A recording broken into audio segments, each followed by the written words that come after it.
मजा आली ट्रिप मध्ये. आता घरी ए, जाऊ. मजा मजा पहिले माझ्या कॉन्ट्रीचे पैसे द्या नंतर घरी जा. अरे तू बोला ना तुझ्या मित्राला कॉन्ट्रीचे पैसे द्या, यानं त्याला दिले. मला कॉन्ट्रीचे पैसे ए, तुझ्याकडे दिले ना मी कॉन्ट्रीचे पैसे. तुम्हाला कधी कॉन्ट्री दिली रे? एक रात्री दारू पिऊन स्वतःच उलटीत पडला होता तेव्हा दिला नाही का तुला पैसे? मी पडलो होतो हा तू बोलला ना सगळ्यांनी मिळून माझ्याकडे कॉन्ट्री जमा करू असं बोलला नाही तू? असं मी बोललो.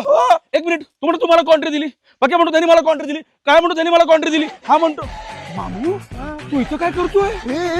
तू याला ओळखतो? अरे माझा मित्र आहे यार. तू असं काय म्हणतो की तुला पैसे नाही मिळाले? कारण मला पैसे नाही मिळाले. एक मिनिट सगळं क्लिअर करू. हे बघ, तू म्हणला की तुझ्या मित्राला पैसे द्या.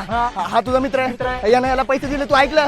मग तू असं काय म्हणतो की तुला पैसे नाही मिळाले? कारण मला पैसे नाही मिळाले ना यार. ए, तू मामूला कॉन्ट्री नाही दिली? हा नाही दिली. अरे का नाही दिली? मामूकडे कॉन्ट्री द्यायची होती ना. मामू मला म्हणाला की मी आधी दारू आणतो मग मला कॉन्ट्री द्या. तू याला असं बोललो? काय बोलला मग तू? अरे मी दारू आणली ना. हे मी कॉन्ट्री दिली नाही, दारू कशी आणली? अरे यार ही ती दारू नाही यार. अरे मग ही कोणती दारू आहे? अरे ही दुसरी दारू आहे.